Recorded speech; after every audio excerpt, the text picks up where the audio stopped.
Olá, gente! Iniciando aqui a nossa transmissão ao vivo aqui no nosso canal do YouTube, falando hoje sobre exames laboratoriais, falando sobre solicitação e acompanhamento farmacoterapêutico dos exames laboratoriais.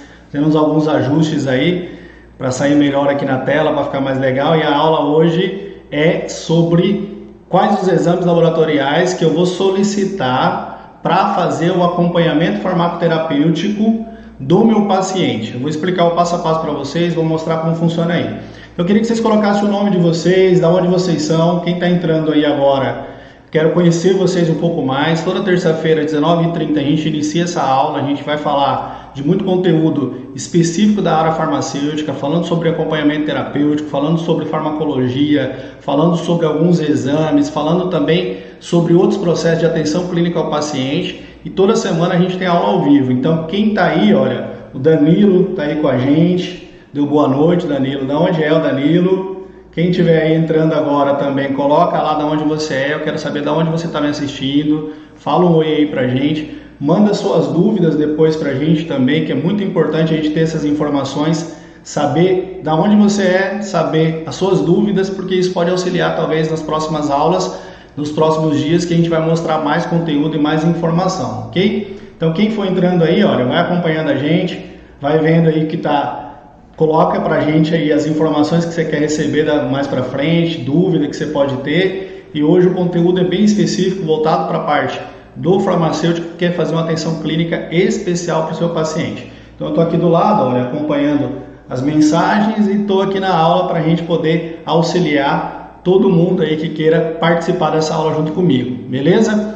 E aí eu quero reforçar o seguinte, tá? Eu quero reforçar com vocês que para o farmacêutico se tornar uma referência, para que ele seja um profissional que realmente vale a pena investir nesse profissional, vale a pena no processo de execução das suas atividades, ele seja realmente uma referência como profissional diretamente, ele tem que desenvolver alguma atividade de atenção clínica para o seu paciente. O farmacêutico está lá para auxiliar no desenvolvimento. Eu vejo muitas vezes que o profissional ele fica mais quieto lá atrás, ou muitas vezes ele está na atenção ali na farmácia, mas ele para um pouco no tempo, ele começa a entrar na rotina do dia a dia e acaba não se especializando, não estudando mais. Eu quero deixar claro o seguinte, não adianta a gente estar no dia a dia, na luta, fazendo contato com seus pacientes, mas se você quer se tornar realmente uma referência, quer ser uma pessoa que tenha o público procure por você, que você realmente se torne uma pessoa especializada na área, onde as pessoas vão lembrar do seu nome na hora de uma necessidade, você precisa ter habilidade clínica, que eu quero mostrar para você isso hoje também. Então essas habilidades clínicas, o acompanhamento, a avaliação clínica do paciente, saber quais são os medicamentos ideais para orientar o seu paciente, como orientar ele, como indicar, como fazer o processo de prescrição, isso é base para que o profissional se torne um profissional com qualidade, com autoridade e se torne uma referência na onde você trabalha, né? Eu estava falando agora há pouco aqui no Instagram, tá? Nós estávamos falando sobre que não adianta a pessoa achar que ela vai ter uma farmácia linda ou um estabelecimento que tenha lá o seu consultório maravilhoso. Eu já vi consultórios lindos, com vidro, computador, estrutura, mas se você entrar no consultório, se o seu paciente entrar no consultório e chegar lá e o profissional que está atendendo ele não tiver uma habilidade clínica realmente de saber como fazer o processo de avaliação daquele paciente, como fazer a avaliação de um paciente diabético, hipertenso, do paciente que tem uma doença crônica ou de um problema de saúde autolimitado, ou de avaliar até a farmacoterapia que ele está utilizando, não adianta nada. Não adianta ser lindo, bonito, maravilhoso, a estrutura fantástica, o local de atendimento maravilhoso se você não tiver essa habilidade. Eu tenho certeza que se você tiver essa habilidade, se você aprender isso e desenvolver isso com a gente, aprender no dia a dia, tiver esse conhecimento, você pode estar sentado numa sala que talvez não seja linda, maravilhosa, mas o seu paciente vai procurar você porque ele vê valor no que você está oferecendo, no serviço que você oferece, no que você está orientando ele e principalmente ele vê valor porque ele está melhorando devido ao seu atendimento. E se você conseguir isso, independente de onde você esteja, você vai ser muito melhor remunerado nesse processo, talvez recebendo pela consulta farmacêutica, tendo a sua valorização profissional e principalmente se tornando uma referência para o seu paciente. Então eu não vou ficar enrolando, eu só falei um pouquinho aqui no início para vocês reforçar essa informação com vocês de que é importantíssimo esse processo. Tem bastante gente aqui com a gente já, tá? Olha, lá de Maringá, Paulo. Olha, Paulo, eu também morei em Maringá um bom tempo.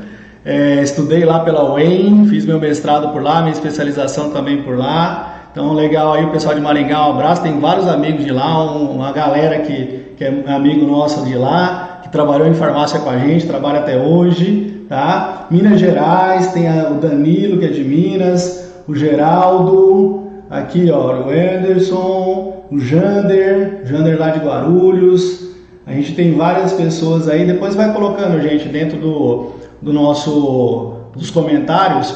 E aí eu quero falar uma coisa para vocês. Eu vou iniciar a aula aqui, a gente já vai começar falando sobre a avaliação clínica de um dos exames, mas no final eu vou liberar para vocês uma senha, que é uma senha dessa aula com esse material em PDF para você arquivar, guardar. Depois você pode dar uma olhadinha, dar uma estudada de novo. Então eu quero disponibilizar isso para você de forma gratuita. É uma senha que eu vou liberar para quem assistir a minha aula até o final. Então quem ficar aqui comigo até o final vai receber essa senha, vai receber o PDF no e-mail, tá? Quem cadastrou o e-mail lá com a gente na nossa plataforma vai receber depois essa aula em PDF para você depois utilizar e ficar disponível para você, beleza? Entra no nosso canal do Telegram também, porque vai ter esse material lá disponível para quem está no nosso canal do Telegram, beleza? Então eu vou passar aí por e-mail para vocês. Quem ficar até o final vai ganhar a senha para abrir o PDF. O PDF vocês vão receber, pode ser que você não consiga abrir porque você não ficou até o final, você não vai ter a senha. Se você ficar até o final, eu vou passar essa senha. E garanto que não vai demorar muito, vai ser bem legal, tá? Olha, Paulo estudou na UEM, legal, Paulo, bacana. Estamos juntos aí também, conheço bastante lá. Vamos lá, vamos iniciar. Aqui a gente não tem enrolação não, tá? Aqui é a avaliação clínica na anemia ferropriva e a gente vai iniciar falando disso. Então vou começar a história seguinte. O seu paciente começa a ter um quadro clínico de anemia. O paciente lá apresentou o quadro clínico de anemia, ele foi até a farmácia com a prescrição do médico e tal, do medicamento, né, à base de ferro, para que ele possa melhorar do seu quadro clínico. Beleza, ótimo, perfeito. Ele recebeu a prescrição, comprou a medicação e começou a utilizar. Tá? Então vou começar pensando o que é essa avaliação farmacoterapêutica e como funciona essa solicitação de exame. No final vou mostrar um modelo de solicitação de exame do farmacêutico. O farmacêutico ele pode solicitar exames para acompanhar a terapêutica do seu paciente.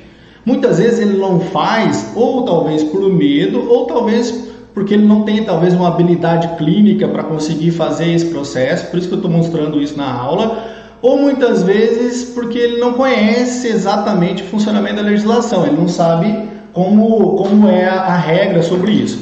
Mas a gente precisa lembrar o seguinte, a gente não solicita exames para fazer diagnóstico, a gente solicita exames para fazer avaliação clínica do paciente na execução da farmacoterapia. Então, se ele está usando uma medicação, eu preciso entender se essa medicação está dando certo ou não. O exemplo aqui é esse aqui, ó. A criança de 7 anos de idade, estava com quadro clínico de anemia, foi para o médico, fez atendimento, o médico prescreveu lá a utilização de vitamina à base de ferro. É uma anemia ferropriva, mas eu preciso saber, essa parte mais básica, tá? Eu preciso saber quanto tempo depois a gente vai ter resultado clínico a partir do momento que ele começa a ser tratado com a medicação que foi prescrita para ele.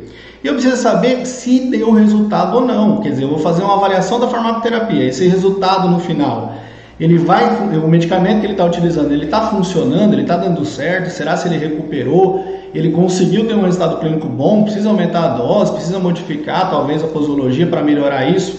Então, quando a gente fala de avaliação farmacoterapêutica, é o acompanhamento do paciente para ver se aquele medicamento está dando certo ou não, né? Eu vou usar um exemplo, fazer uma analogia. Você vai comprar uma roupa em algum lugar, tá? Estou acompanhando aqui, olha, o pessoal mandando mensagem, tem mais gente entrando, Jaqueline, a Paty também, tá? Todo mundo entrando aqui. Depois vocês falam pra gente de onde vocês são também, manda mensagem aí, tem gente que é da nossa região, tem gente que é de outros lugares, mas vamos lá. Imagina o seguinte, você compra uma roupa em alguma loja, né? Principalmente as meninas aí que estão acompanhando, sabem disso, e a vendedora da loja, depois de alguns dias, ela liga, olha, e aí, a roupa ficou bem, vestiu legal, você utilizou e tal. Na farmácia, o cara compra um remédio que pode fazer com que ele sobreviva ou que ele morra, pode talvez salvar a vida dele ou talvez até matar, dependendo do que acontece na utilização errada e inadequada do medicamento. E muitas vezes eu não vejo a farmácia falar com esse paciente para saber se ele está vivo ou não. O seu paciente tem que ser atendido com muito mais qualidade, tá? Nesse processo de atenção clínica, né, que a gente precisa fazer, para que ele consiga, para a gente saber se está dando certo aquela terapêutica ou não, né? Eu falei da roupa aqui, a roupa é muito simples, a pessoa olha, vestiu, ficou bom, não ficou bom, tá, não quer outra, né? A pessoa já aproveita para oferecer uma outra, você compra um outro material, um equipamento, sempre a gente tem um pós-venda e a pessoa liga para a gente para falar, olha, e aí, deu certo, não deu certo? O que eu estou colocando aqui para vocês é atenção clínica ao paciente e acompanhamento desse paciente. Então, falar com ele para saber se deu certo ou não é essencial. Então, vamos começar pensando o seguinte: o meu paciente de 7 anos foi lá na farmácia com a prescrição, família e tal, comprou uma medicação que é a base de ferro e esse paciente vai começar a utilizar esse medicamento. Como é que eu sei se está dando certo ou não? A partir do momento que eu faço acompanhamento com ele, que eu quero ver se aquilo funcionou ou não, ele tem anemia ferropriva, um problema relativamente simples, dá pra gente resolver com facilidade, vai ser resolvido com certeza. Vou mostrar outras situações mais complexas depois. Mas como é que eu vou saber se deu certo ou não, gente? Primeiro, a gente precisa lembrar o seguinte, tá? Para saber se deu certo ou não, eu preciso de um marcador, de um exame. E nesse caso da anemia, é basicamente um hemograma. É saber se a hemoglobina do paciente voltou ao normal. Então eu vou colocar para vocês um marcador aqui que a gente precisa entender e saber como ele funciona, para que você possa saber se vai dar certo ou não aquele tratamento que está sendo feito para o paciente. No caso da anemia ferropriva, quando ele começa a usar ferro, quando ele começa a usar, a fazer a nutrição, né, a utilização do ferro para melhorar o quadro clínico dele, a gente tem que lembrar que a dose do ferro ela varia de 3 a 5 miligramas por quilo por dia. Isso normalmente é o suficiente para melhorar o quadro clínico que esse paciente tem. E qual é o marcador que mostra que esse paciente está melhorando? Primeiro, claro que ele vai sentir melhor, ele vai ter mais disposição, ele vai deixar de ser anêmico e vai estar mais ativo no dia a dia. Isso é um marcador importante. Mas bioquimicamente, qual é o marcador? Na hematologia, a gente vai utilizar a hemoglobina. O valor de hemoglobina vai ter que se normalizar. Se ele estava lá próximo de 11, 10 ou até menos que isso, ele vai ter que normalizar. Então, o nosso marcador e o exame que eu tenho que solicitar para verificar se funciona ou não a terapêutica, se está dando certo, o ferro que ele está utilizando, tá? Para combater essa anemia, é verificar se no hemograma, depois de um tempo, a hemoglobina já está normalizada. Mas aí vem uma pergunta: quanto tempo depois? Né? Alguém sabe aí quanto tempo depois demora? Quanto tempo depois que esse paciente está tomando já o ferro, ele vai realmente estar melhorando desse quadro clínico de anemia ferropriva? E aí eu coloquei para vocês 2 meses para que ele restaure o estoque de ferro normal no seu organismo. Isso na grande maioria dos pacientes. É claro que isso muda, né? Se for anemia mais profunda pode demorar mais, mas em média 2 meses para que ele restaure a quantidade de ferro no organismo dele, tá? E eu tenho como marcador para entender se está dando certo o tratamento, o hemograma, que tem que ser feito no mínimo após 2 meses do início do tratamento desse paciente. Então eu posso avaliar ele depois de 1 mês, pode ser que não esteja ainda dentro da normalidade, mas normalmente depois de 2 meses, quando eu verifico o hemograma desse paciente, a hemoglobina vai estar normal. Isso é acompanhamento farmacoterapêutico. Eu tenho um paciente que está com anemia ferropriva, que está tomando lá o seu ferro, e eu preciso saber se o ferro está funcionando ou não. Talvez tenha que aumentar a dose, talvez a absorção naquele paciente não seja boa, talvez ele tenha uma dificuldade absortiva do ferro, e isso pode não dar resultado no tratamento. Então, 2 meses depois desse início do tratamento, ele fazendo o uso correto, a grande maioria dos pacientes vai normalizar o seu estoque de ferro. Mas tem 2 marcadores que são importantes, tá? E um talvez seja o mais importante de todos, tá? A ferritina. A ferritina é um marcador extremamente importante porque é ela responsável por armazenar, por guardar o ferro dentro do nosso organismo. Então, normalmente, na anemia ferropriva, esse paciente ele vai ter uma hemoglobina mais baixa, tá? E ele vai ter uma ferritina também baixa, ok? E aí, nesse processo, a gente precisa lembrar que esse paciente ele vai demorar em torno de 2 meses para normalizar o seu estoque de ferro, e a ferritina sérica, tá? Ela vai se estabilizar e chegar dentro da normalidade. Então, normalmente a gente vai demorar em torno de 2 meses para obter esse resultado, tá? E pode ser que em pacientes que tenham um quadro clínico um pouco mais severo, até 6 meses para que a ferritina esteja dentro do normal. Valor de referência aqui próximo de 15 nanogramas por ml para crianças na ferritina e 30 nanogramas por ml para adultos. Eu tenho um comentário aqui, deixa eu dar uma olhadinha, tá? A Rosana Araújo, né? Hemoglobina, hematócrito, ferritina e saturação de transferrina. Beleza, isso mesmo.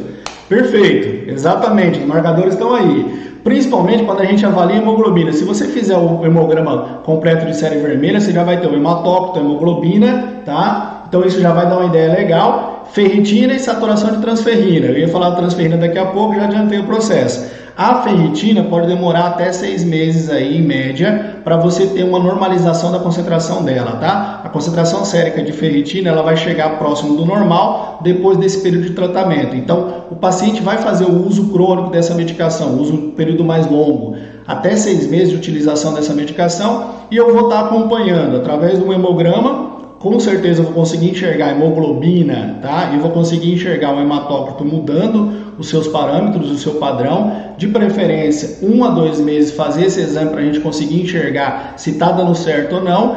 A saturação de ferro, ela vai se normalizar normalmente em 2 meses. E os outros marcadores, que é nesse caso a ferritina, tá? E a normalização da transferrina, vou explicar a transferrina daqui a pouco, mas a ferritina ela também vai entrar na sua taxa de normalidade de 2 a 6 meses depois do início do tratamento. Em crianças de 15, né, eu coloquei o valor de referência, em adultos de 30 nanogramas por ml. E aí eu preciso lembrar que na anemia ferroprima eu vou ter a ferritina baixa, porque é ela que guarda o estoque de ferro, e eu vou ter a transferrina talvez um pouco mais alta, porque ela está se esforçando para captar ferro, para transportar ferro, para armazenar esse ferro, para que ele seja utilizado no nosso organismo. Então, a tendência é que nessa fase de 2 a 6 meses, você tenha uma normalização da transferrina, uma normalização do nível de ferritina e o meu estoque de ferro esteja ok. Gente, qual é o exame? Qual é o marcador?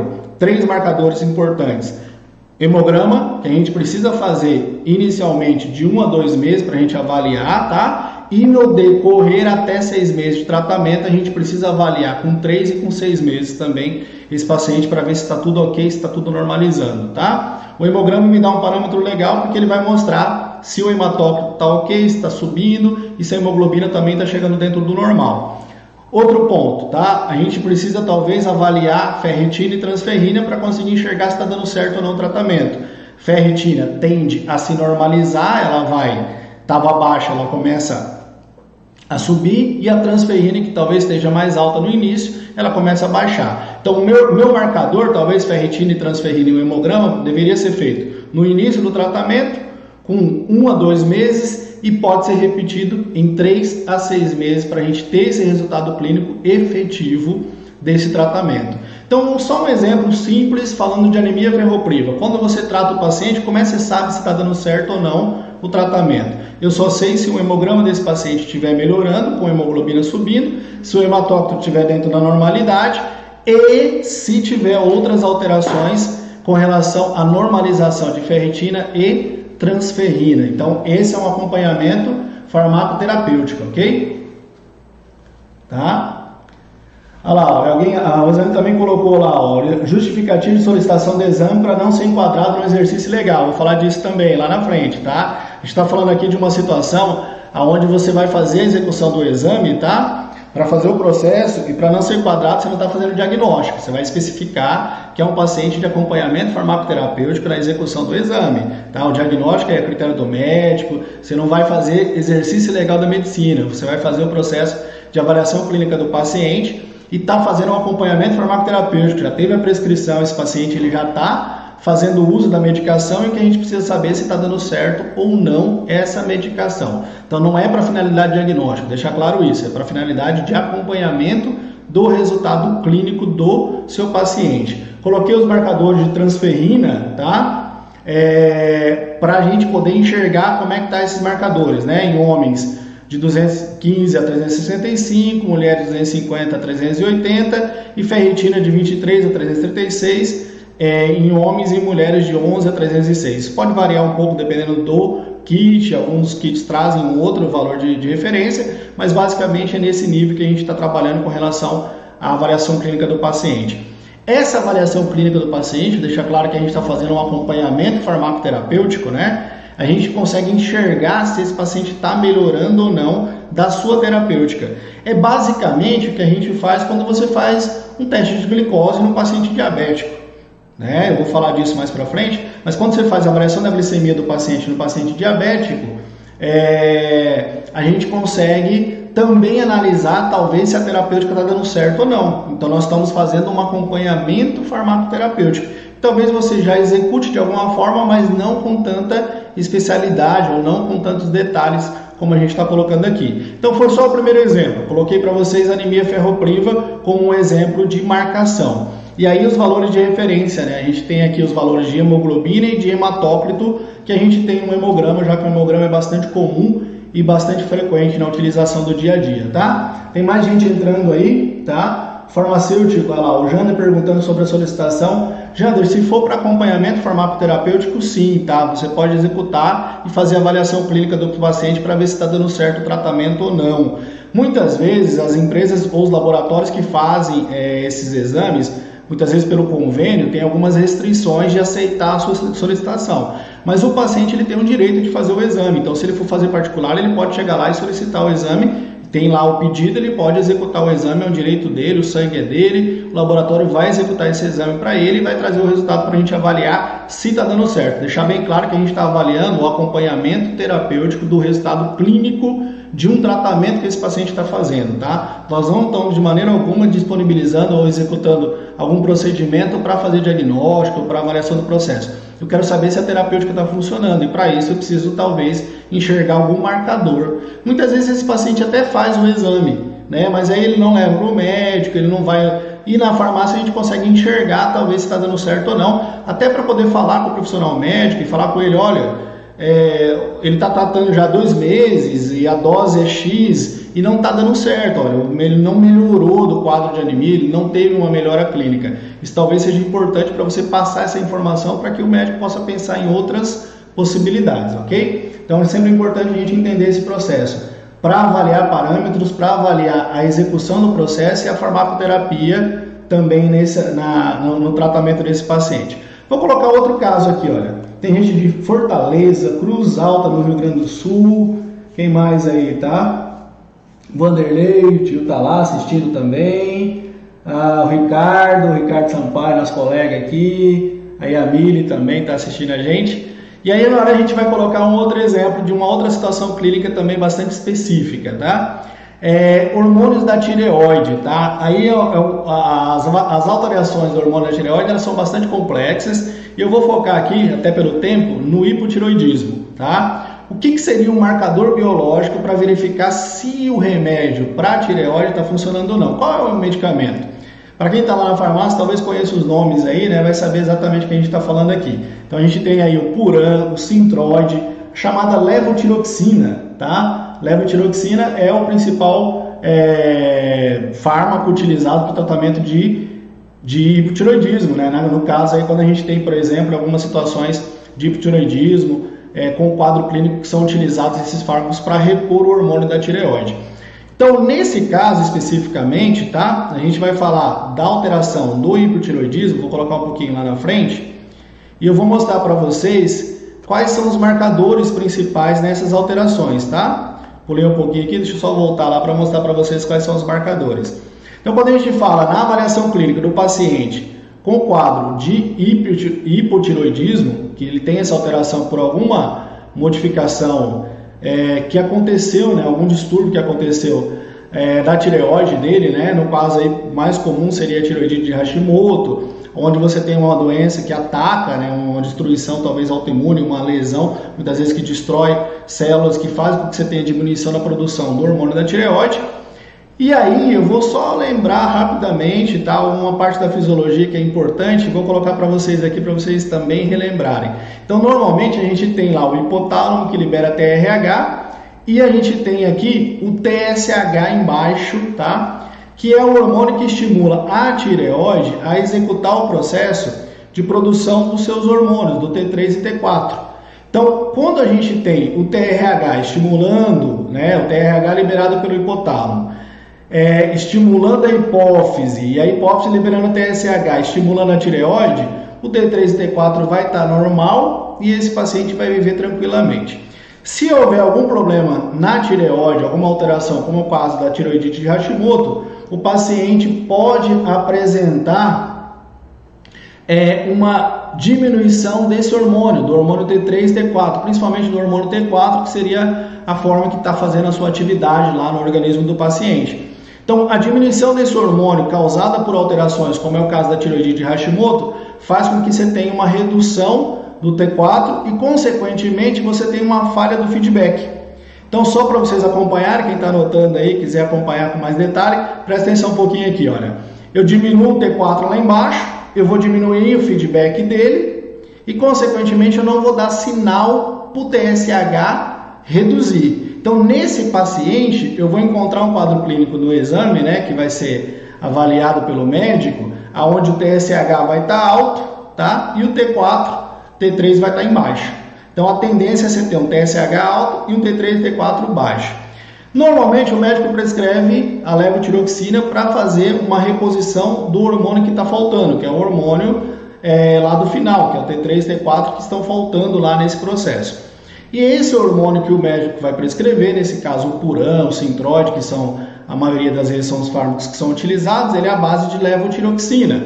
E essa levotiroxina ela vai ser administrada no paciente, ele vai tomar isso praticamente pelo resto da vida, aí muitas vezes é uso crônico, a não ser que ele tenha alguma outra possibilidade de tratamento que consiga reverter o quadro da lesão, da destruição das alterações nas células lá da tireoide. Mas normalmente ele vai fazer o uso crônico desse processo, tá? Na utilização diariamente do hormônio da tireoide. E aí a gente precisa lembrar, esse hormônio da tireoide, esse hormônio que é a levotiroxina, ela tem uma certa sensibilidade no processo de absorção. Então, algumas preparações farmacêuticas podem sofrer uma falha na absorção, tá? Ela pode perder a absorção, principalmente se o paciente tomar ela junto com a alimentação, e isso pode ser extremamente prejudicial. Aqui eu estou lembrando vocês do seguinte, eu estou falando da levotiroxina e normalmente é microgramas que são utilizados. Então é 88, é 150 microgramas, tá? A micrograma é uma concentração muito menor do que miligramas. Então a gente precisa lembrar que qualquer alteração na absorção desse fármaco pode trazer algum prejuízo para o paciente.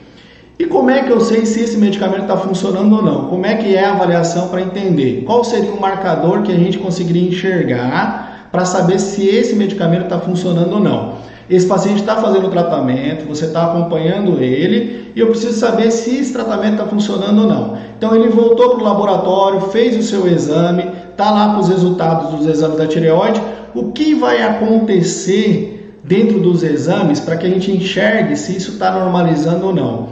A tendência é que você tenha uma diminuição do TSH. Então, aquele TSH que estava em alta, quando o paciente faz o tratamento certinho, a tendência é que ele normalize. Esse TSH vai entrar dentro da sua normalidade e ele vai continuar a vida fazendo o tratamento, mostrando que a terapêutica que foi empregada está funcionando bem pra caramba. Porém, se ele tiver falha na absorção, se ele estiver usando um fármaco que não está funcionando corretamente, não está absorvendo corretamente, se ele estiver usando de forma inadequada, pode ser que não consiga chegar nesse resultado. E aí ele vai ter sintomas da patologia.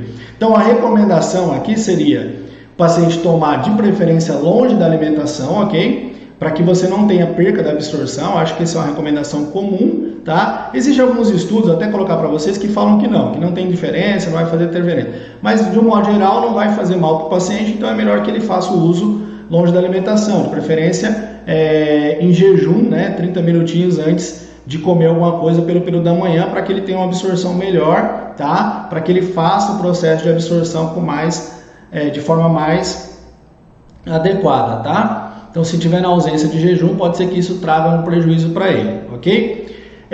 E aí, ele vai fazer o uso diariamente desse medicamento para que ele consiga melhorar, ok? As doses vão ser prescritas pelo médico que está avaliando clinicamente. Então, ele vai, normalmente, a dose ela varia no paciente com menos de 60 anos de idade, de 1,6 a 1,8 microgramas. Lembra que é micrograma, então é uma concentração muito pequena do peso corporal desse paciente, tá? E aí alguns pacientes precisam de uma dose um pouco mais alta, outros pacientes de uma dose um pouco mais baixa, mas essa é uma avaliação clínica no diagnóstico e na prescrição do médico. Estou falando de um paciente que já faz o uso dele, para que a gente saiba se está dando certo ou não o uso desse processo, ok? Quando a gente pensa na utilização desse fármaco, tá? Para que a gente consiga enxergar se ele está funcionando ou não, se o Poran ou o Synthroid está funcionando ou não, o paciente tem que normalizar ou chegar próximo do normal no valor de TSH. Então, se tiver algum resultado clínico, algum exame laboratorial lá no final, depois que ele começou a fazer o tratamento, tá? Principalmente depois de um mês de tratamento, né? 1 a 2 meses, para que você tenha talvez uma normalização na taxa de absorção e de efetividade clínica. E esse paciente não está entrando dentro da normalidade, ele não está normalizando o seu TSH, a gente precisa pensar que a medicação ela pode estar numa dose baixa, não está funcionando direito, ou ela pode não estar sendo absorvida corretamente, consequentemente não está fazendo o efeito que deveria fazer. Então, um marcador interessante é a gente avaliar clinicamente esse paciente e enxergar que quando ele começa a fazer o uso correto da medicação, do hormônio da tireoide, um paciente jovem com menos de 60 anos de idade, ele vai ter uma taxa de normalidade de TSH que vai ficar próximo de 1 a 2,5, ok? Se o paciente for mais velho, essa normalidade, esse alvo, tá, para garantir que esse medicamento está funcionando, o nível de TSH ele pode ficar entre 3 e 4, tá? Como marcador para mostrar que esse medicamento está funcionando. E se ele tiver acima de 70 anos de idade, ele pode chegar a 4 até 6 o nível de TSH. Então esse nível de TSH que estava mais alto, ele vai normalizando, vai baixando com o tratamento farmacológico. E o tratamento que vai ser empregado no paciente vai demonstrar que está tendo um resultado clínico, uma avaliação sua vai conseguir mostrar que esse resultado clínico está funcionando, que está dando certo. Então uma das possibilidades é a avaliação do TSH como marcador na tireoidite de Hashimoto e verificar se esse TSH está baixando. Então, tendência é que ele normalize, que ele fique próximo de 1 a 2,5 no paciente até 60 anos, 60 a 70 de 3 a 4 e pacientes acima de 70 anos de 4 a 6 no valor TSH. Isso demonstra que o Poran, o Synthroid talvez está tendo efetividade, está tendo absorção e está funcionando corretamente, ok? Boa noite, quem chegou aí agora, quem está acompanhando a gente. Vamos para mais um exemplo aqui. Vou voltar um pouquinho e vou mostrar mais um exemplo para vocês aqui, que é um exemplo extremamente importante para a gente entender o quadro clínico do paciente, e esse aqui é muito comum. Vamos olhar aqui o paciente que está fazendo utilização de medicamentos na dislipidemia. Ele tem lá a necessidade de usar medicamentos para baixar o seu nível de colesterol. Quem? Família das estatinas, atorvastatina, lovastatina, pravastatina, rosuvastatina, simvastatina. Então a gente tem a possibilidade desse paciente estar fazendo utilização dessa medicação para baixar o nível de LDL, para baixar o colesterol total, para fazer com que o HDL também melhore um pouco, talvez não em tanto, porque as medicações talvez não tenham essa capacidade tão grande, mas ele vai conseguir fazer com que você tenha um controle desse nível de colesterol. E aí eu quero atentar para vocês, para que vocês comentem aí comigo também, em duas situações clínicas específicas que a gente precisa fazer avaliação e precisa estar acompanhando esse paciente. O primeiro passo é o seguinte: a estatina, a família das estatinas, em alguns pacientes ela pode provocar alterações do metabolismo hepático. Então eu posso ter alterações do nível de AST/ALT, de TGO e TGP, desse metabolismo hepático quando o paciente começa a utilizar a estatina.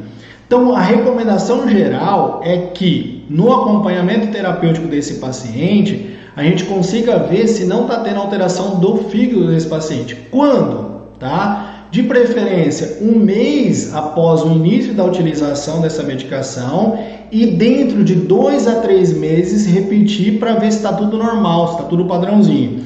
Se não tiver nenhuma alteração nos níveis de AST/ALT, TGO, TGP, significa que provavelmente esse paciente vai tolerar bem as estatinas e não vai sofrer essas complicações. Mas alguns pacientes podem sofrer essas alterações. Então, um marcador importante, a gente está falando de exames laboratoriais como marcadores da terapêutica, para evitar que o paciente tenha complicações maiores. A partir do momento que ele começou a usar a estatina Interessantíssimo que ele faça um exame da função hepática para avaliar se os níveis de AST e ALT estão dentro da faixa do normal, o nível de TGO e TGP está dentro do normal. E repita no mínimo ou depois de 2 a 3 meses esse exame para avaliar se não houve nenhuma alteração. Provavelmente, se não houve, esse paciente vai tolerar muito bem essa medicação sem nenhuma complicação maior, ok? E aí tem um outro problema, tá? É um problema raro? É, mas existe e pode acontecer com o seu paciente. O que? Rabdomiólise, tá? Uma alteração e uma lesão inflamatória que acontece no tecido muscular e que normalmente pode ser causado por estatina, pela família dos medicamentos da família das estatinas. Então, se o paciente está fazendo uso, tá, dessas medicações, está fazendo a utilização desses medicamentos, e ele começou a utilizar a estatina a partir de agora, ele começou a tomar ela diariamente, e ele começou a apresentar dor muscular, ele apresentou alterações como se fosse uma dor muscular parecida com a gripe, ele está com o corpo todo dolorido, e eu tenho uma correlação entre o início do tratamento com esse quadro clínico, pode ser um efeito colateral das estatinas. E como é que eu sei, ou como é que é o marcador que a gente enxerga se esse efeito colateral ele está acontecendo realmente com o paciente? O marcador é essa enzima aqui chamada de CK, tá? De creatinofosfoquinase. Essa enzima chamada de CK é uma enzima que vem do tecido muscular e toda vez que eu tenho lesão muscular eu posso ter essas alterações. Consequentemente, essas alterações elas podem indicar a rabdomiólise, que é um quadro de dor muscular, com quadro clínico, com alteração da CK, que também pode desencadear outras complicações, como lesão renal e outras complicações extremamente severas. Então, no acompanhamento farmacoterapêutico, agora eu estou falando de um efeito colateral. Até agora eu tinha falado para ver se o medicamento funciona ou não. Agora eu vou falar do efeito colateral. Duas coisas. O paciente começou a usar a estatina, faça preferencialmente o exame precisa ser feito para ver se não está tendo alguma lesão hepática, principalmente no primeiro mês, ou depois de 2 meses até 3 meses, repetir esse exame para conseguir enxergar se está tudo normal. Se está tudo normal, a caminhada é longa, vai ser tranquila, a vida que segue não vai ter nenhuma alteração na maioria dos pacientes, tá? Alguns pacientes vão sofrer essa alteração hepática e aí talvez seja necessário suspender a medicação. Outro ponto, risco de rabdomiólise, dor muscular, lesão muscular, degradação inflamatória do tecido muscular, inclusive complicações como complicações renais. Marcador é a CK. Se essa CK estiver elevada, tá? Essa CK pode ser um indicativo de que esse paciente está tendo rabdomiólise. Então eu coloquei os valores de referência, não vou ficar discutindo o modelo de execução do exame. Esses valores eles podem mudar um pouquinho dependendo do kit, do material que vai ser utilizado, mas 0,1% dos pacientes que apresentam quadro clínico ou que utilizam estatinas podem sofrer esse tipo de alteração, a rabdomiólise. É um evento mais raro? É, mas 0,1 de um grupo muito grande, porque é um medicamento que é muito utilizado, ok? Mas quando isso vai ser importante, tá? Vamos lembrar o seguinte, quando a alteração hepática ela é superior a 3 vezes o valor normal de AST e ALT, por exemplo, o valor normal é 40, tá? Triplicou o valor desse marcador da TGO e TGP, é um indicativo que pode estar relacionado à lesão hepática causada pelas estatinas. Então esse marcador pode ser um marcador importante para que a gente consiga enxergar se esse paciente está tendo algum tipo de lesão hepática ou não, ok? Então subiu mais que 3 vezes, é 40, tá em 80, agora está em 120 já. O nível de TGO e TGP. Consequentemente, pode ser um indicativo de lesão hepática causada pela estatina. E aí eu preciso avaliar, correlaciona com o tempo de uso e também depois de 1 mês, né, que esse paciente começou a usar, e depois de 2 a 3 meses também é importante repetir para ver se não está tendo essa alteração. E a CK?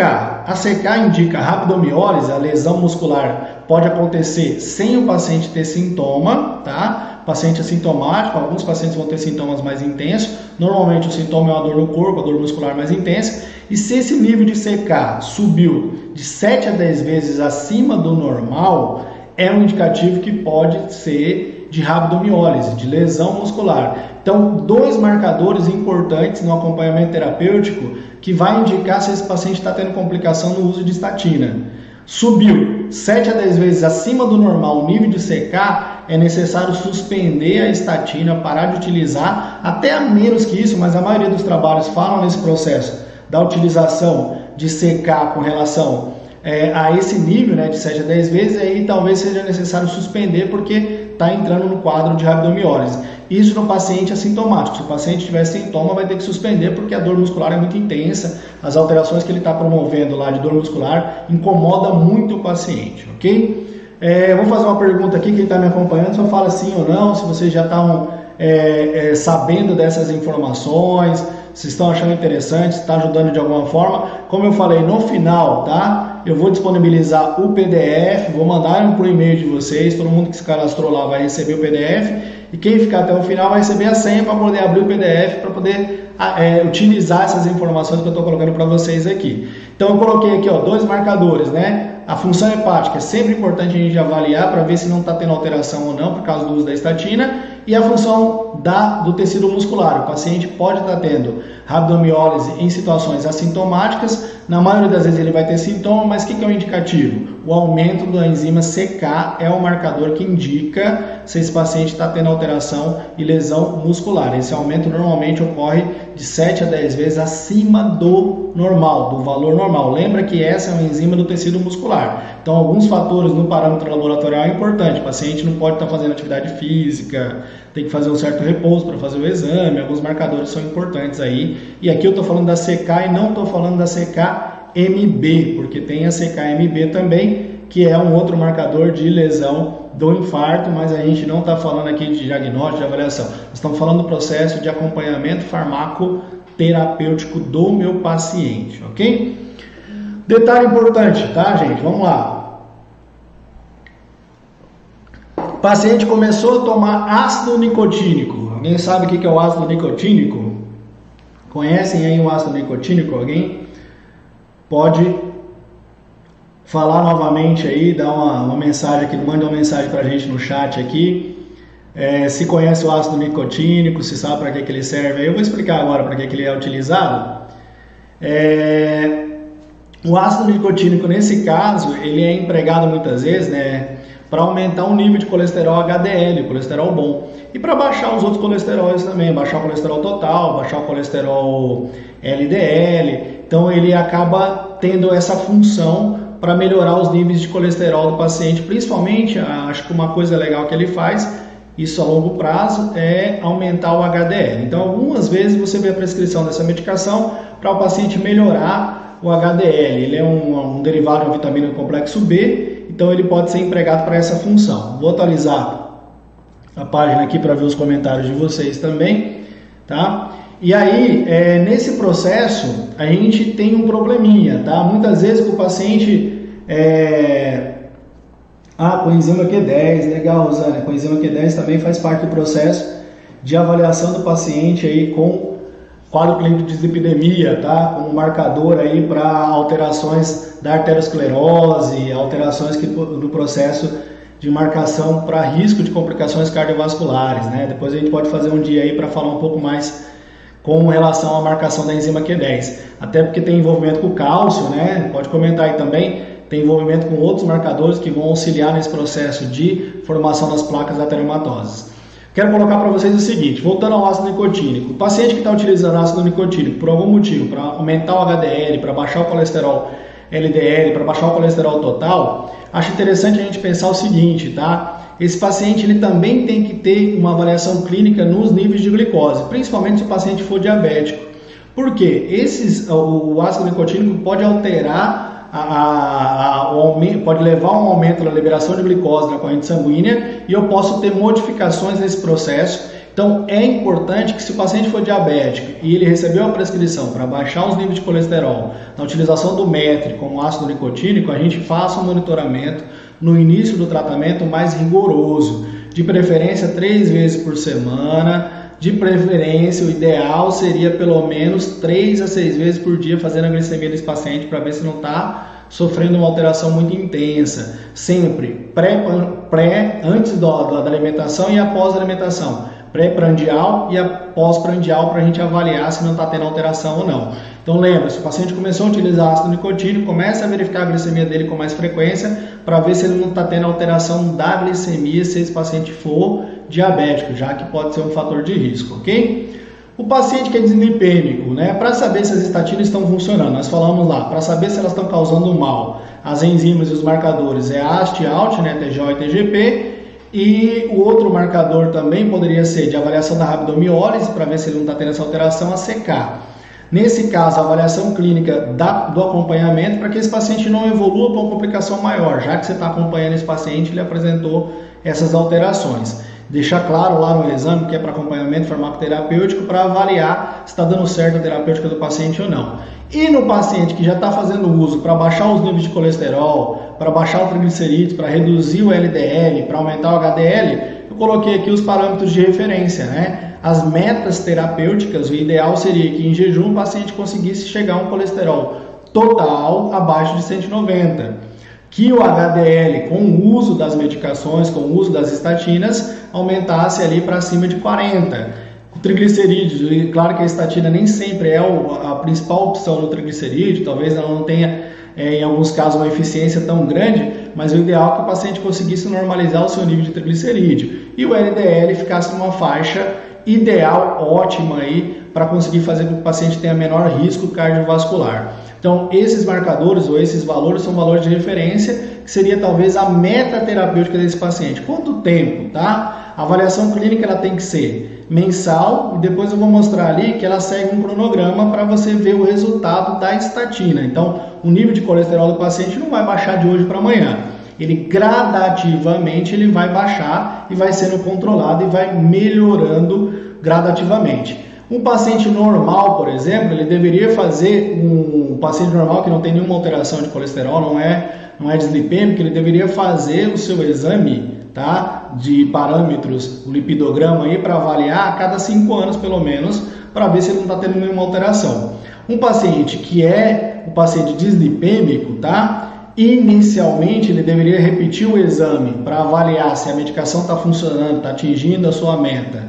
No primeiro mês, trimestral, semestral e no mínimo aí uma vez por ano, depois que ele já está fazendo uso contínuo dessas medicações. A gente recomenda até que seria pelo menos mais de uma vez por ano, mas inicialmente ele começou a fazer o tratamento, no primeiro mês é interessante que ele faça essa avaliação para ver se os níveis lipídicos eles estão atingindo a meta, o ideal. Ele vai fazer no primeiro trimestre, né, depois de 3 meses do início do tratamento, ele vai fazer no primeiro semestre e ele vai fazer anualmente com o intuito de verificar a resposta terapêutica e a eficácia da medicação, se ela está funcionando ou não. Talvez nesse meio do caminho perceba que tenha necessidade de ajustar a dose, de aumentar, de associar uma ezetimiba com estatina para reduzir os níveis de colesterol desse paciente e controlar ele melhor.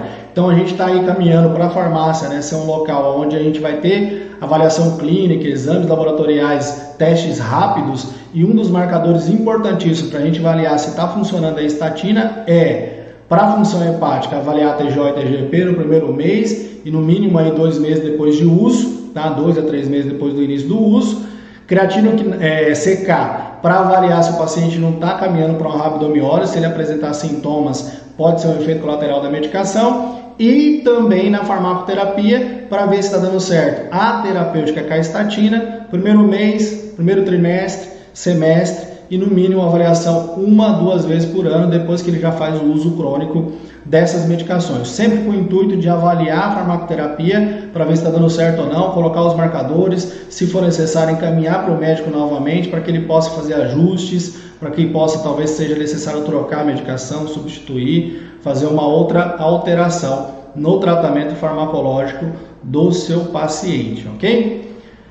Vou colocar um outro marcador aqui para vocês, ok?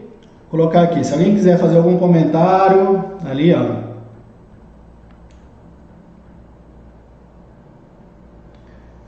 Coenzima Q10, a Maria do Furtado, como posso fazer para pedir a solicitação sérica de avaliação? A gente vai comentar daqui a pouquinho também. Vamos lá. Vamos colocar aqui outro marcador que talvez seja da rotina do dia a dia. Muitos pacientes sofrem aí com gota, com ácido úrico, tá? Com alteração dos níveis desse ácido úrico. E a gente tem essa avaliação clínica do nível de ácido úrico, que é basicamente muito simples, a concentração de urato no organismo desse paciente, né? E muitas vezes o paciente tem que fazer um tratamento com a utilização, por exemplo, de medicamentos que diminuem a produção desse ácido úrico, né? Para diminuir o risco de gota nesse paciente. Então, nesse caso especificamente, a gente pode utilizar, está sendo empregado, por exemplo, o halopurinol como uma medicação que pode diminuir a produção do ácido úrico e, consequentemente, melhorar clinicamente esse paciente, diminuindo a síntese desse ácido úrico. Como é que eu sei se o halopurinol está funcionando? A clínica mostra, porque se o paciente está melhorando no quadro clínico de gota, ele não está apresentando mais essas alterações de dor, essas modificações, tá? A Rosiane, respondi sim a uma pergunta da Dr. Juarez. Ah, sim, uma pergunta aqui. Como é que eu faço? É isso? Só coloca depois no comentário de novo que eu não entendi isso. Como é que eu faço para solicitar o exame? Eu vou falar daqui a pouquinho, lá mais para o final, eu vou mostrar alguns exames que a gente está marcando como solicitação. Se for essa pergunta, se não for, vocês podem comentar aí, fica à vontade, gente. Níveis de urato, tá? Quando a gente pensa, se o paciente está com quadro clínico de gota, né? Ele foi prescrito para ele a utilização de halopurinol, ele começou a fazer a utilização dessa medicação, como é que ele sabe se está melhorando ou não? Primeiro, clinicamente, vai melhorar do quadro clínico de gota, vai diminuir a inflamação. Segundo, é a diminuição do nível de ácido úrico. Então, esse paciente ele vai ter uma tendência a reduzir o nível de ácido úrico. Esse ácido úrico tem um limite, que é um limite de 7 mg por decilitro, né? Esse limite é o limite normal, né? Abaixo disso está normal, acima disso estaria alterado. Então, a gente tem como marcador aqui a presença do ácido úrico como um marcador importante no processo de avaliação clínica do paciente. E a gente precisa entender o que? Se ele está com ácido úrico mais elevado, está em 8, está em 9, e ele está apresentando um quadro clínico, quando ele começa a tomar a medicação, que é o halopurinol, que foi prescrito pelo médico, já foi avaliado, ele começou a fazer o tratamento, talvez ele use até outras medicações anti-inflamatórias para gota e outras medicações que são empregadas normalmente, esse paciente ele vai ter que medir esse ácido úrico em outros momentos, ok? Então o nível de ácido úrico vai ser medido mais 2 ou 3 vezes para avaliar durante o percurso do processo para ver se ele está normalizando ou não. Só que tem um detalhe, o nível de ácido úrico ele tem que ser mensurado, né, de preferência 2 vezes aí para a gente não pegar o paciente no momento que ele ingeriu talvez uma alimentação que tenha lá que cause o aumento desses uratos, consumiu bebida alcoólica, um tipo de gordura, algumas proteínas também auxiliam nesse processo de desenvolvimento e produção do urato, porque ele pode estar aumentando o nível aí desse quadro clínico, né? Talvez ele indique essa alteração. Mas que a gente precisa lembrar que esse é um marcador importante. Se ele está fazendo uso de halopurinol, para saber se o halopurinol está funcionando bem, o quadro clínico da gota tem que diminuir, né? O processo inflamatório tem que melhorar e o nível de ácido úrico tem que baixar para baixo de 7 mg, que é o marcador que a gente vai indicar se esse paciente está tendo alteração ou não, tá? Menos de 30%, ou de 30% dos pacientes apresentam alterações como o quadro clínico de gota e outras alterações, tá? Sem uma elevação muito grande do ácido úrico. Então é uma alteração inflamatória que acontece mesmo o paciente estando dentro da normalidade, próximo da normalidade. Mas no paciente que está utilizando halopurinol, um marcador legal seria esse marcador, que é baixar o nível de ácido úrico, ficar dentro do normal, ok? Uso contínuo de diurético pode ser um fator que aumenta a concentração de ácido úrico, então a gente precisa tomar cuidado também no acompanhamento terapêutico. A elevação desse ácido úrico, tá? Ela pode estar relacionada a alterações de alimentação associadas ao uso de diuréticos, principalmente diuréticos tiazídicos e os esfoliadores de potássio, eles de modo geral tiazídicos, né? Podem causar essas alterações e precipitação da gota. Então o paciente que já tem a predisposição, nível de gota, nível de ácido úrico pode começar a se elevar a partir do momento que ele começa a fazer o tratamento com diurético, faz parte do acompanhamento. Eu estou acompanhando um paciente que tem o quadro clínico de gota, já foi diagnosticado, tem ácido úrico alto, é hipertenso, começa a tomar diurético, começa a tomar hidroclorotiazida, e aí pode causar essas alterações e isso pode piorar. Então até 50% dos pacientes sofrem com essa precipitação causada ou piorada pelo uso do diurético, por isso que faz parte do nosso acompanhamento. Como é que eu sei se esse nível está melhorando, se esse processo está diminuindo, tá? Quando a gente avalia a presença do ácido úrico, a gente consegue enxergar se ele estiver para baixo de 7, ele está entrando dentro da normalidade. Então, talvez seja até necessário um encaminhamento para que o médico faça uma outra avaliação clínica desse paciente, se for possível, fazer uma substituição do diurético por outra medicação para evitar essa precipitação da gota nesse paciente. Então, presta atenção aí, que eu estou colocando para vocês. Paciente que tem problema de gota, está tomando allopurinol, é hipertenso, começou a tomar o diurético, o fator pode estar associado à elevação e à precipitação dessa gota devido à alteração do diurético, ok?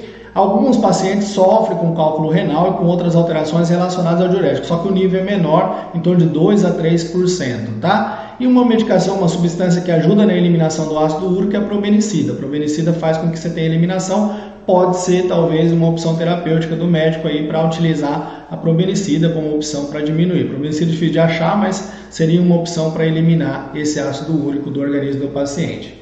Vou colocar uma outra situação clínica. Nosso paciente que vai lá na farmácia vem com a prescrição médica já de uma receita de isotretinoína, do Roacutan, do genérico. A isotretinoína é um fármaco extremamente perigoso no sentido de ser teratogênico.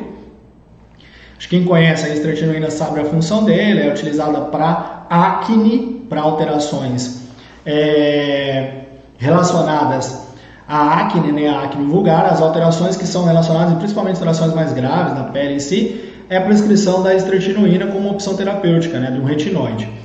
E muitos pacientes, principalmente adolescentes, numa fase que está tendo um aumento, né, alterações hormonais podem causar a proliferação, a produção da acne, alterações que estão relacionadas a outros fatores também, mas especificamente esses pacientes vão receber uma prescrição que tem lá todo o seu controle, tem que evitar o risco, né, de qualquer possibilidade de gestação, para que não tenha risco de teratogênese. Então ela vem lá com o termo, ela vem lá com a receitinha que tem a mulher grávida, uma faixinha na frente, tudo bonitinho lá para você fazer esse controle também, para o médico ter o respaldo e para o paciente entender que aquilo é perigoso no sentido da teratogênese. Mas eu quero atentar para duas outras situações. É sempre importante no acompanhamento terapêutico do paciente uma avaliação clínica no início do uso da isotretinoína, tá? Isso já foi muito feito no passado, hoje talvez estejam esquecendo disso, mas a isotretinoína ela pode causar um aumento, uma alteração da função hepática. Em algumas pessoas que talvez sejam mais sensíveis, que tenham uma alteração mais intensa, ela pode causar sim uma lesão hepática. Então o paciente precisa passar pelo monitoramento no primeiro até o terceiro mês de uso, se ele for fazer um uso mais prolongado, para ver se não está tendo nenhuma alteração da função hepática desse paciente. É parte desse acompanhamento para evitar um efeito colateral. Por quê? Se essas enzimas hepáticas estão subindo muito, se elas estão aumentando demais, pode ser um indicativo de lesão do fígado desse paciente. Então, qual é o marcador clínico aqui? TGO, TGP são dois marcadores importantes para avaliar se não está tendo alterações relacionadas ao sistema hepático. E esse paciente precisa passar por esse marcador, principalmente no primeiro mês, após o mês de uso, e também depois de 2 a 3 meses para ver se não vai ter modificação nas enzimas. Normalmente, se não tiver, o paciente vai seguir a vida, vai tomar medicação, vai fazer sua prevenção para evitar qualquer tipo de gravidez, risco aí de teratogênese, né? Mas vai continuar tomando a medicação normalmente até quando foi prescrita e vai viver tranquilamente sem nenhuma complicação. Mas é importante a gente lembrar, porque ela pode causar essas alterações. E eu vou dar um outro detalhe, tá? Como marcador para a gente entender como é importante a gente fazer essa avaliação e esse acompanhamento do paciente. Por exemplo, o paciente começou a tomar isotretinoína, ele pode ter alterações de lipídios, ele pode ter modificação na concentração de lipídios, pode ter modificação na concentração de LDL, de colesterol, até de triglicerídeos. Então eu posso ter elevação dos níveis de colesterol e de triglicerídeos que estão relacionados ao uso da isotretinoína.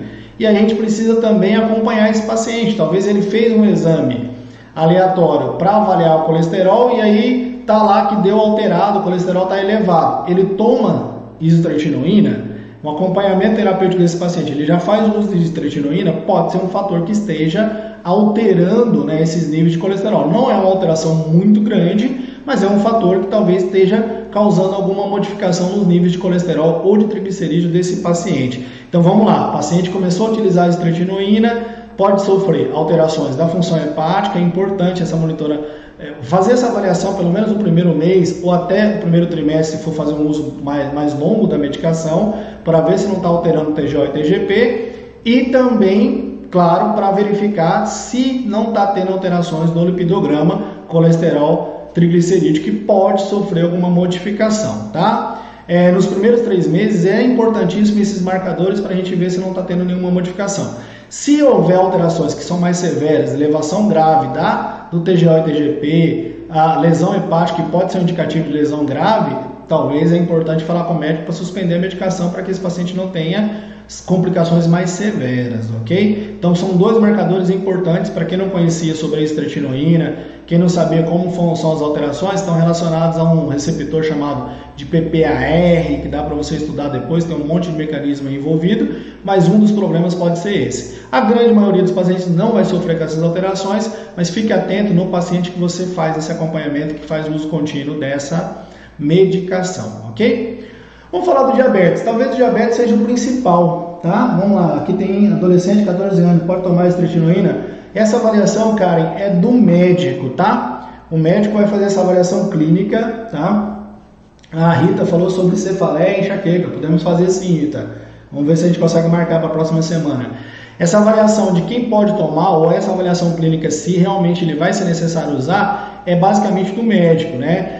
É importantíssimo que não só depois que tem a prescrição, né, o médico se responsabilizou em prescrever para aquele paciente, talvez porque ele tem uma necessidade muito grande, né, de fazer o tratamento, é importante que ele faça, pode sofrer depois, as lesões inflamatórias podem causar modificações da pele realmente, né? Esse paciente pode ter um incômodo talvez para a vida toda, marcas, né, que podem ficar para a vida toda, e em algumas situações a gente vê realmente a prescrição para adolescentes, 14, 15, até, eu já encontrei algumas situações até menores que isso, a gente recebe a prescrição desse paciente, esse paciente vai tomar a responsabilidade aí do prescritor e você vai fazer o processo. Mas sempre que eu falei, o acompanhamento terapêutico pode ser feito por você. E como você vai fazer essa avaliação? Primeiro, para avaliar se não está causando nenhuma alteração, o marcador seria TGO e TGP, para ver se não está tendo alteração hepática. E um outro marcador seria os níveis de colesterol. Ele também pode subir com o uso da istratinoína. Então, a utilização muitas vezes é contínua, por um período mais longo, 6 meses, até mais que isso.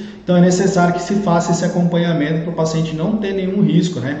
E se tiver, você vai ter que falar, olha, para o médico, olha, o exame foi feito, o resultado está aqui, nós estamos fazendo um acompanhamento terapêutico dele e tal, o resultado das enzimas subiu, estou passando para o senhor aí para ver se não é melhor suspender a medicação, retirar para ver se não vai causar nenhuma lesão hepática, está muito alta as enzimas, subiu aí 3, 4 vezes acima do normal, que pode ser um indicativo dessas alterações. Descartando outras possibilidades, estou falando aqui só da medicação, tá? As enzimas hepáticas elas podem subir por uma série de fatores, hepatite, uso de álcool e outros fatores em cima desse processo, mas estou descartando isso, estou falando só do uso da medicação.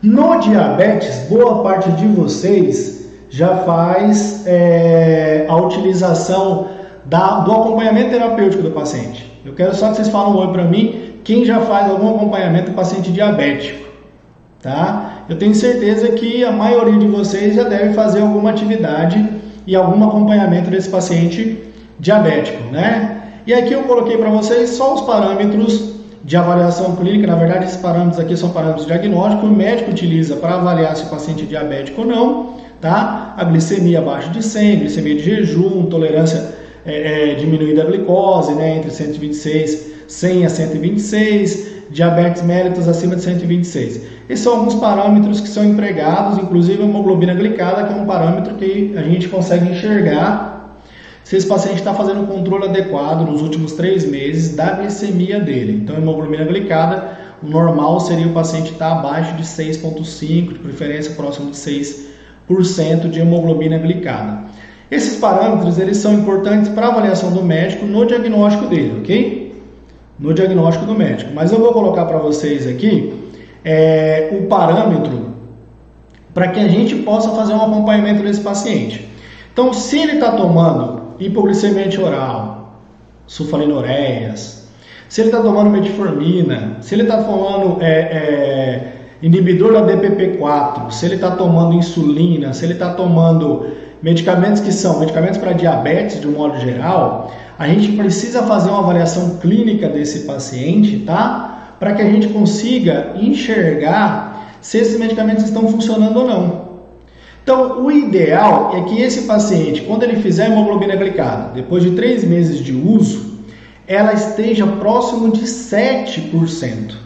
Normal seria 6, 6,5%, abaixo de 6%. Esse parâmetro de 7% é o ideal para mostrar que esse paciente está controlando de forma adequada a sua glicemia. Então, se ele trouxer o exame para você, né? Você está fazendo acompanhamento, o médico solicitou o exame, está lá, já fez a avaliação, se ele trouxe para você também, vamos ver se o remédio está funcionando bem, está controlando certinho. Hemoglobina glicada. Hemoglobina glicada mostra lá o parâmetro de 7%, está dentro da normalidade, está quase no ideal para esse paciente lá que já é diabético. Tem duas coisas que não mente, que é criança e hemoglobina glicada. Ela mostra os parâmetros dos últimos 3 meses, né? Criança não mente, hemoglobina glicada também não mente. A glicemia de jejum pode dar até próximo do normal, mas a hemoglobina glicada muitas vezes ela mostra que esse paciente não está controlando muito bem a glicemia. Qual é o ideal para um paciente diabético? Ideal próximo de 7%. Se o paciente ele é menos motivado para fazer o tratamento, tá? A adesão não é tão legal. Se ele tem risco de hipoglicemia, um paciente que sofre com hipoglicemia frequentemente, se ele já tem uma doença de longa data, já faz 10, 15 anos que ele está com a doença, com diabetes, se ele já é um paciente mais idoso, se ele é um paciente que apresenta outras doenças, em algumas situações, o parâmetro ele pode ficar próximo de 8% de hemoglobina glicada, 8,5%. Esse seria dentro de um parâmetro legal para esse perfil de paciente. Mas o ideal seria que na hemoglobina glicada, para a gente saber se a medicação está funcionando, se está dando certo, se a terapêutica está legal, ela seria a utilização dela um parâmetro próximo de 7%. Pacientes que já estão mais tempo com a doença, paciente que já tem outras complicações, o 8,5 ali é tolerável, tá? O 8,5 é aceitável para esse tipo de paciente, ok? Eu coloquei uma tabelinha aqui só para vocês terem uma ideia. Um paciente que não é diabético, ele tem uma glicemia, né, uma hemoglobina glicada de 5,7, a média estimada de glicose dele, em geral, ficou em 117 mg por decilitro. Se o paciente tem uma hemoglobina glicada de 6,5, a média, acima de 6,5, a média de hemoglobina glicada dele de glicemia, fica em torno de 140. Então quer dizer que ele teve momentos que ele teve mais de 140 e momentos que ele teve um pouco menos. Então, em média, ele está com 140 mg por decilitro. Ok? Então, essa seria uma característica dessa modificação, desse perfil, tá?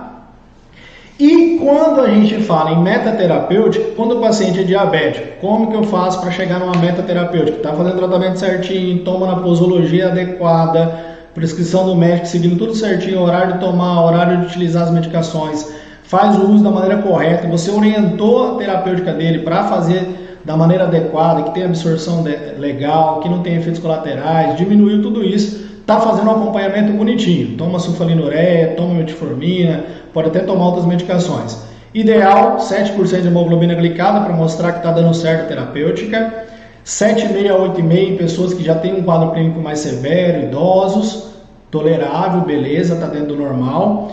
E se for de glicemia de jejum, ideal, se for conseguir no paciente que está controlando certinho a sua glicemia, que ele fique abaixo de 100 em jejum, vai mostrar aqui o resultado clínico da terapêutica está dando certo, mas lembra que o meu parâmetro de confiança é a hemoglobina glicada, é ele que deveria ser solicitado para avaliar os últimos 3 meses. Glicemia de jejum de 100, bacaninha, glicemia pré-prandial também próximo de 100 e glicemia pós-prandial, pré-prandial antes da alimentação e pós-prandial 2 horas depois da alimentação, menor que 160. Então, se eu faço o meu teste de glicose, o meu glicosímetro, tá? E eu verifiquei, acho que esse é o teste mais fácil que você pode fazer na farmácia, não precisa solicitar para o laboratório especificamente. Como é que eu sei se o parâmetro está dentro da próxima da normalidade de um paciente que é um paciente diabético? Presta atenção aí. Primeiro, glicemia pós-prandial. 2 horas depois da alimentação, esse paciente tem que estar com a glicemia abaixo de 160, tá? Se ele estiver em jejum absoluto, né, de manhã, acordou, não comeu nada, foi lá fazer o teste, de preferência abaixo de 100. É um indicativo que está dando um resultado clínico favorável para esse paciente, ok? Níveis toleráveis até 130, então se o paciente não está entre 100 e 130 em jejum, tá? Até 130 pós-prandial e até 180 até 130 pré-prandial e até 180 pós-prandial. Então vamos imaginar que o paciente chegou lá, fez o seu teste de glicose pós-prandial, ele já tinha comido, mas aí já passou o tempo de 2 horas, fez o teste de glicose, deu 170, deu 180. É aceitável, está dentro do nosso objetivo de meta terapêutica na maioria dos pacientes, tá? Mas eu devo levar em consideração, normalmente é um paciente mais idoso, que ele já é diabético há mais tempo, que ele tem comorbidades, que ele pode ter alguma outra alteração. Claro, essas alterações podem facilitar com que você tenha um nível um pouco mais elevado da glicose. Então, é um nível até tolerável, tá? Mas o ideal é nós atingirmos a meta. Eu falo sempre o seguinte, não é o remédio que salva o meu paciente. Lembrem disso. O remédio faz parte do processo de tratamento.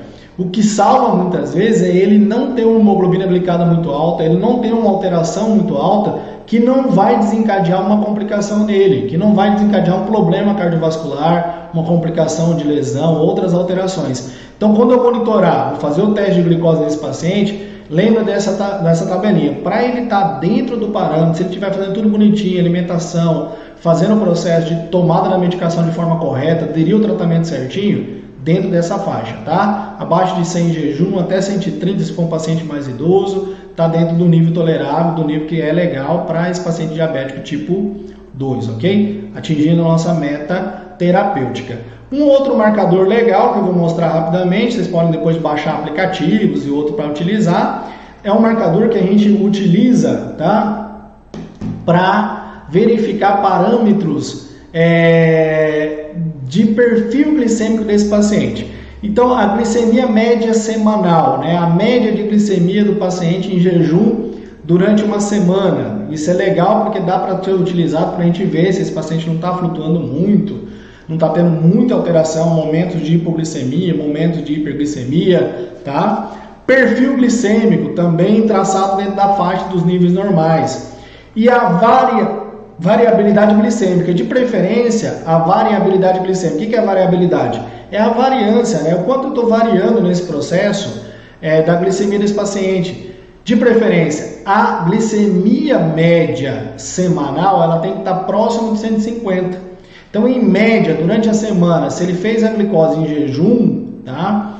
Todos os dias com você, e você fez uma média, ela tem que estar próximo de 150, abaixo de 150 de preferência.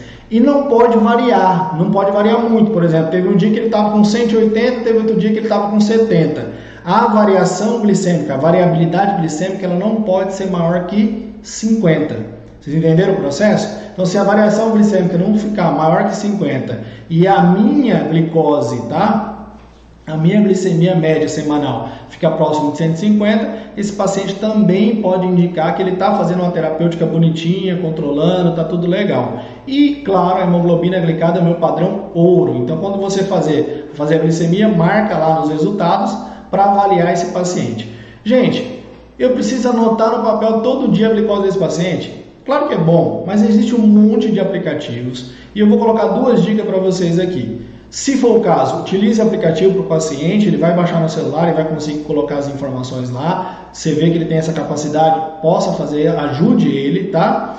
Se não for, pense a possibilidade de você ter na farmácia um software de consultório farmacêutico que vai colocar e marcar todos os resultados que você fez a esse paciente, a glicemia que você mediu, o dia, tudo bonitinho, para no final eu ter a média semanal e eu ter a variância da glicemia desse paciente. Se tiver dentro, abaixo de 150 numa média semanal, é um resultado legal. Se tiver uma variância menor que 50, também é um resultado legal, mostra que a sua terapêutica está funcionando. Acompanhamento terapêutico. Gente, hoje em dia está muito fácil, está muito tranquilo, a gente precisa utilizar ferramentas como essas aqui, softwares e aplicativos. Eu coloquei um exemplo aqui, mas é só para ilustrar. Então, é interessantíssimo que eu faça o uso desses equipamentos, tá? Acompanhamento terapêutico, exame laboratorial, marcador no diabetes, teste de glicose. Vamos lá, para fechar nossa aula, estamos no final aqui, na reta final do processo, está acabando.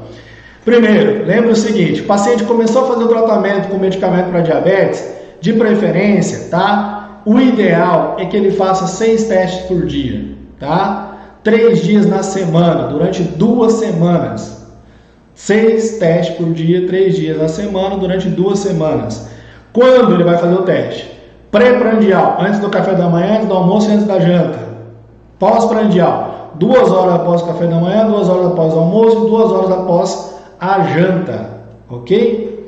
Para quê? Para que a gente consiga enxergar o perfil glicêmico desse paciente no início das 2 semanas e ver realmente se a medicação está funcionando ou não. Já pensou? Se você monta um gráfico, se você tem um software lá que coloca lá as informações e ele monta para você, você vai poder encaminhar isso para o médico. Olha, a gente fez um acompanhamento terapêutico com o meu paciente, fizemos o processo durante 2 semanas e a gente viu aqui, olha, está funcionando, a terapêutica está dando certo, ele conseguiu melhorar, a glicemia dele no início era essa. Agora o perfil glicêmico dele é esse, a variância glicêmica dele é essa. Gente, é acompanhamento de verdade, não é ir lá um dia e verificar a glicemia, não.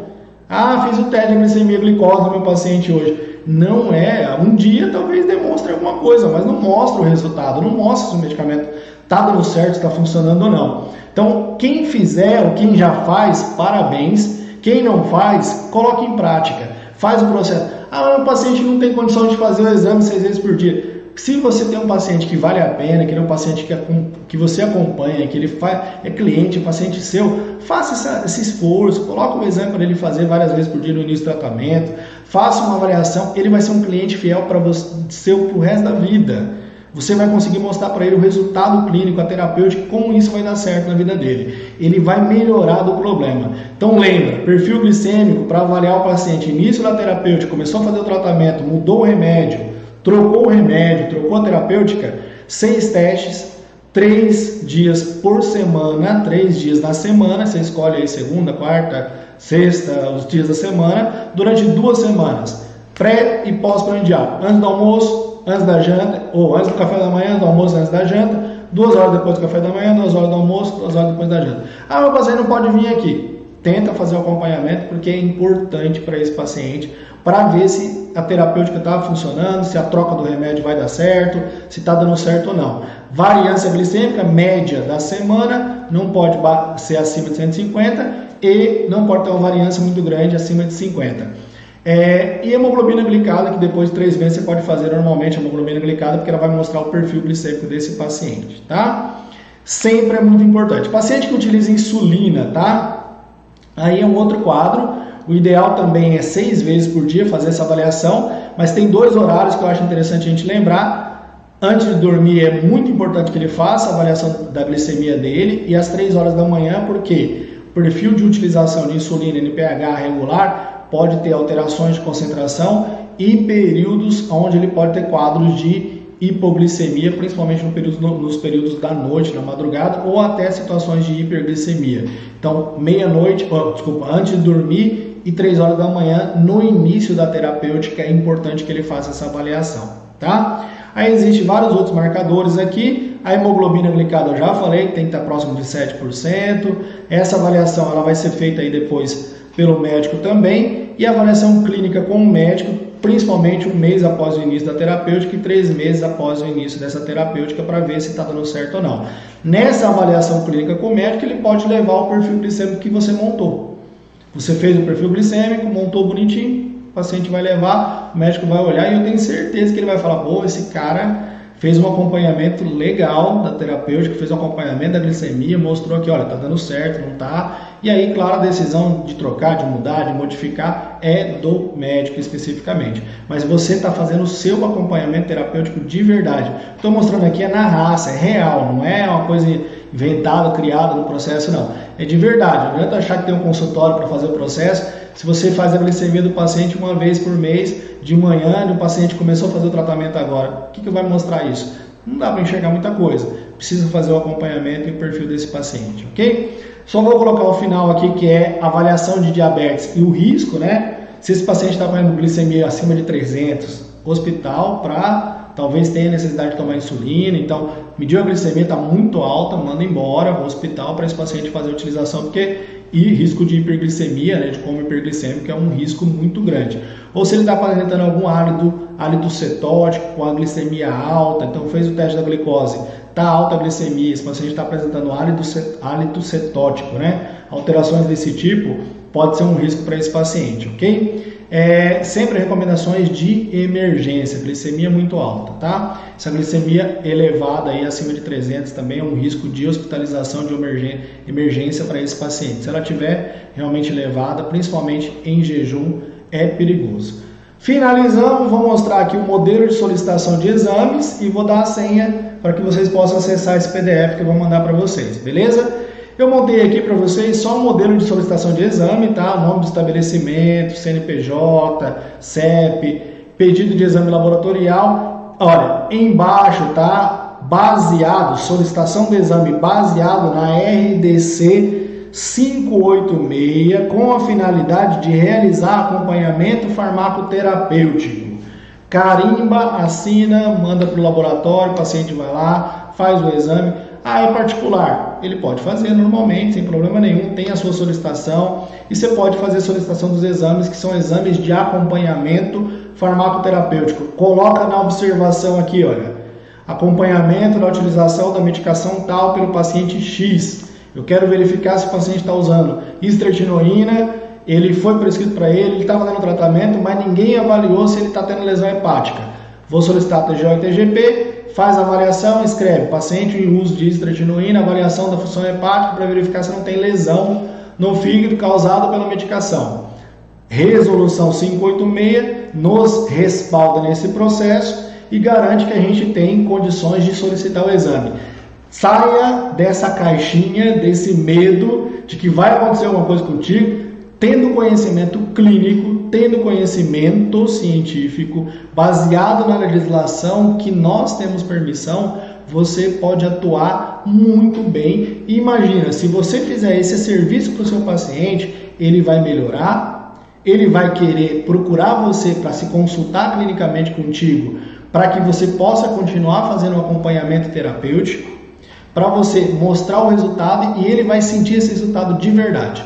Então, sem mais delongas, fechando a nossa aula de hoje, tá? Quem gostou, dá um joinha aí, se foi legal, se eu ajudei, se teve alguma informação bacana, espero que eu tenha ajudado de verdade. Quem ainda não está inscrito no meu canal lá no Telegram, entra lá que todo dia eu posto a informação do dia a dia que você vai usar na sua prática clínica, tá? Pode mandar a informação para mim, mandar mensagem, conversar também, a gente vai conversar por lá, vou mandar informações para vocês. Se inscreva lá no nosso canal, se inscreva no nosso canal do YouTube também para receber essas informações. 7h30 da noite, na terça-feira que vem, eu vou estar aqui novamente para falar com vocês e para passar mais informações. E quem quer esse material, essas informações que eu passei em PDF, tá? Eu vou mandar por e-mail amanhã, só que você tem que ter uma senha. Então, se você tiver aí agora, você vai anotar a senha, que é uma senha besta, que não tem nada de interessante nem de difícil. Eu falei, vou colocar a senha do nome de remédio, vou colocar o nome de remédio que todo mundo sabe. Então a senha é paracetamol. A senha é essa. Se você receber o seu PDF, provavelmente para você conseguir, eu vou escrever a senha aqui, tá? Cetamol.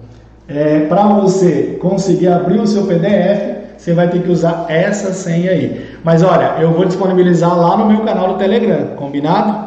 E aí quem participou vai lá para o canal do Telegram, se inscreve lá, tá no link da bio do meu Instagram também, tá? Então entra lá, clica lá e se inscreve no canal do Telegram que eu vou deixar lá para vocês, ok? Este assunto gostaria de rever algo sobre acompanhamento de coagulograma, Geraldo. Beleza, olha, legal, a gente pode colocar plaquetograma, utilização de anticoagulante. Eu não coloquei aqui que não dá tempo, tá, gente? É corrido aqui, já estou ultrapassando muito a minha hora aqui. para mais de 1 hora de live, mas é legal. Cefaleia, então sugestão aí, coagulograma, a avaliação dos fatores de coagulação. Uso de heparina, uso de xarelto. Tem lá um vídeo meu lá no canal do YouTube que eu falo do xarelto, risco de interação medicamentosa. E agradeço por vocês estarem aqui comigo, o pessoal do Brasil inteiro que está acompanhando a gente nessas lives. Espero que essas informações tenham sido legais para vocês. E até terça-feira que vem. Tchau, gente. Valeu, obrigadão.